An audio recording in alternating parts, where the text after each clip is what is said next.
Si tu hijo estuviera agonizando, ¿rezarías por él o lo llevarías a un médico? Si mi hijo estuviera agonizando, yo realmente lo que haría es correr a buscar una clínica, ni siquiera un médico. Porque en una clínica va a encontrar oxígeno, elementos vitales para poder sostener la vida mientras se resuelve. No puedo quedarme en casa orando, eso sería religiosidad. Si ya Dios nos llevó hasta este momento, si ya Dios ha permitido que sea así, que hay que salir corriendo, hay que salir corriendo. De hecho, salí muchas veces corriendo con una de mis hijas a la clínica en forma repetida, que no había nada que hacer, no era un momento de orar. Hay momentos de orar. Hubo un momento donde Dios le dijo a Moisés: Moisés, ¿por qué clamas a mí? Dale orden al mar que se abra. Así también nosotros no podemos quedarnos orando en circunstancias donde requiere urgencia. Y la urgencia es ir a buscar una clínica, y en la clínica asignan un médico, y si tienen un médico amigo que vaya también al par, hay que ir también pidiendo un médico. Indudablemente que no significa eso olvidarse de Dios. Al mismo tiempo uno va orando, al mismo tiempo uno va en Cristo. Todos los pasos que uno da, debe darlos en Cristo, consciente y sabiendo que la medicina es parte del plan de Dios.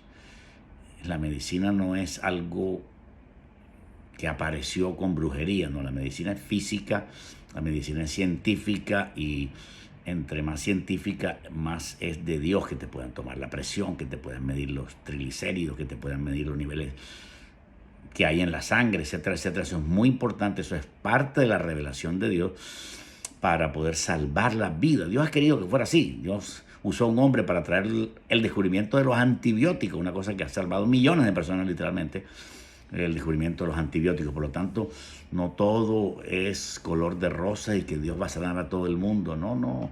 Dios muchas veces permite sanidad a través de otras cosas, o tiene un plan de que tú empieces a soportar determinada aflicción, determinada prueba, porque a través de la prueba Dios forma nuestro carácter y nos ayuda a ser más humildes, nos ayuda a ser más conscientes de la verdad. Dios no te abandona porque tengas un hijo a punto de morir. Es más, muchas veces perdemos un familiar, y eso no quiere decir que ya no crea en Dios, porque Dios es siempre eterno, siempre está ahí.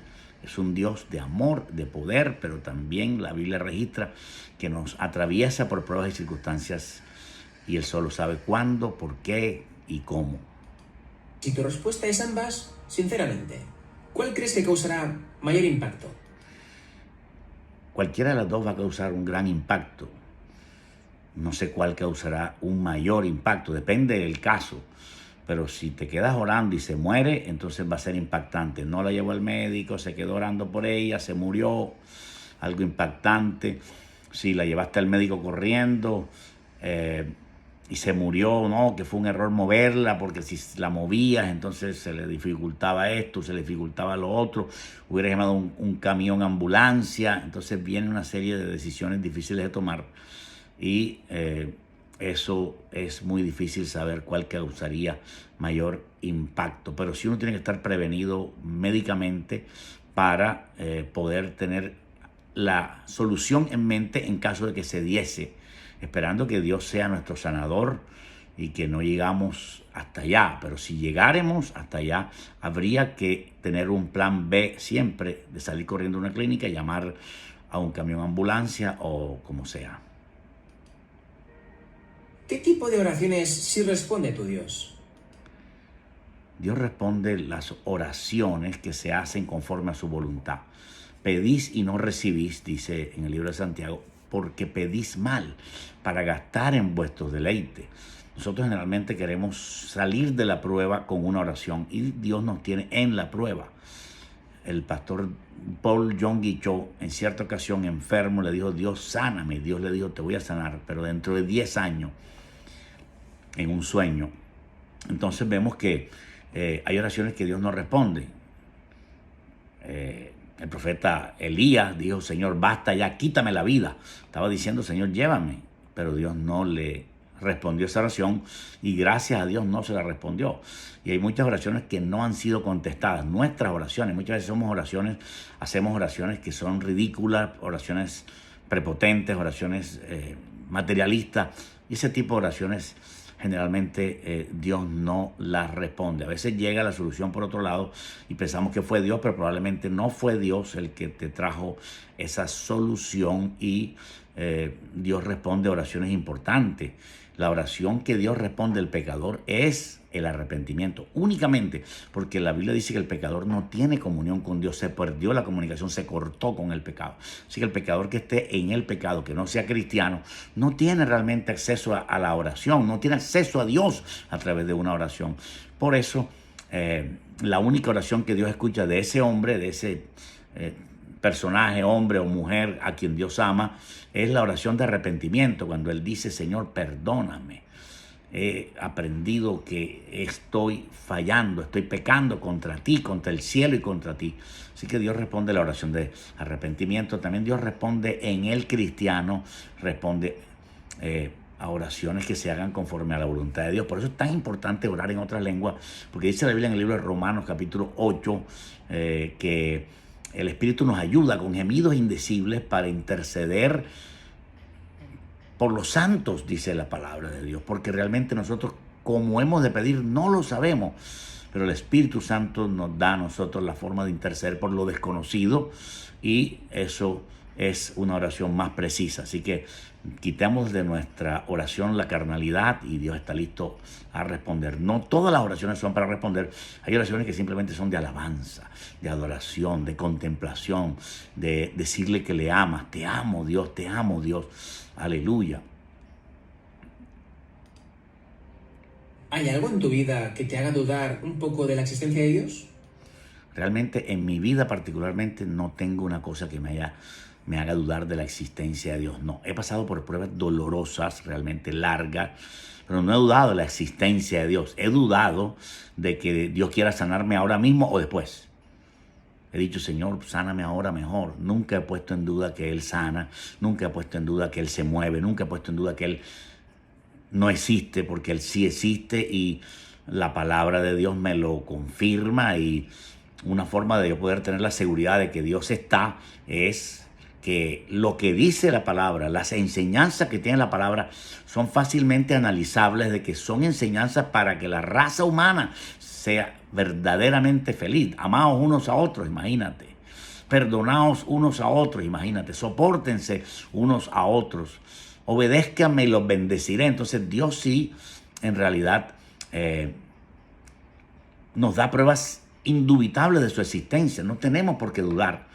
Hay que atravesar el desierto muchas veces para comprobar que sí tienes fe y que no vas a dudar. Cuando Dios te atraviese por un desierto, no dudes. Dios está ahí, Dios es real. Dios me ha dado a mí también personalmente pruebas convincentes de su existencia cuando lo he sentido de una forma fuerte en mi vida, lo he sentido contundentemente, y por eso es muy difícil que una persona que siente el poder de Dios, que lo estremezca, vaya a dudar de la existencia de Dios.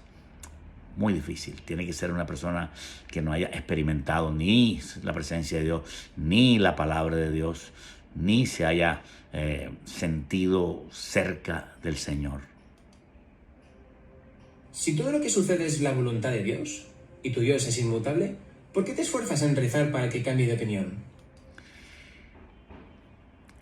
Dios es un Dios inmutable, pero lo que hace respecto a nosotros no es inmutable. Dios puede enviar un castigo a la tierra, pero Él mismo dice claramente en su palabra, 2 Crónicas 7, 13 y 14, dice: enviaré la langosta cuando ustedes se aparten de mí. Enviaré maldición cuando se aparten de mí. Enviaré la muerte cuando se aparten de mí. Pero si mi pueblo se humilla, pero si mi pueblo ora, si mi pueblo busca mi rostro y si mi pueblo se convierte de sus malos caminos, yo cambio las cosas. Yo cambio lo malo por bueno. Así que Dios sí está dispuesto a cambiar de opinión. Está dispuesto a cambiar de opinión.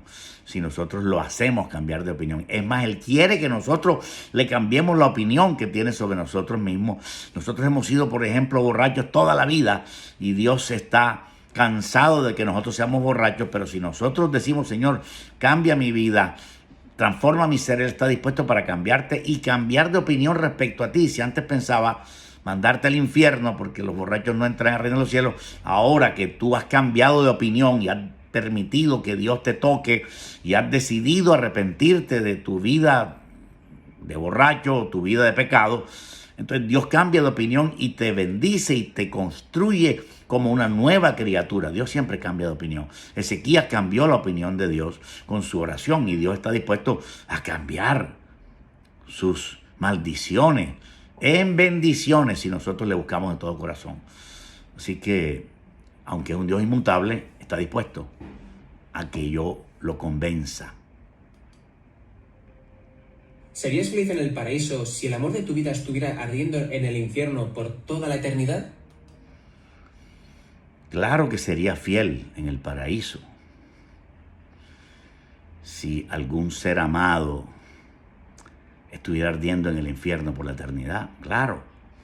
Yo estaría feliz en el paraíso porque yo sé que Dios enjugará toda lágrima de los rostros de nosotros, porque claro está que yo no quiero, y Dios menos, que nadie se pierda, y sobre todo a quien uno más siente, a su propia familia, a quien ha conocido, sus primos, sus abuelos, sus tíos, sus hermanos, su familia, su esposa, sus hijos, todos esos que tú ves a tu alrededor y has visto a tu alrededor siempre. Tú no quieres que se pierdan, pero lamentablemente hay casos donde un familiar va al cielo, ejemplo Rey David, y un hijo va al infierno, ejemplo Absalón, Amnón, y algunos hijos de David que no obedecieron lo que él dijo, ni lo que la palabra de Dios decía. Entonces Lot fue un hombre justo que fue salvado finalmente, pero su mujer quedó convertida en estatua de sal. Es para llorar, es para lamentarlo, pero finalmente Dios nos hará feliz en el cielo. Finalmente Dios enjugará toda lágrima a los rostros de nosotros y nos convencerá que es justo lo que Él hace. Nos daremos cuenta que es justo, por eso Él hará un juicio final para satisfacer la justicia divina y que los hombres puedan ver que Él es justo verdaderamente y que aquella persona realmente merecía ese lugar. Durísimo, pero sí podemos ser felices porque en el cielo no va a haber eterno dolor ni eterna tristeza. Ya no habrá más llanto, ya no habrá más dolor, ni tristeza, ni clamor. Aleluya.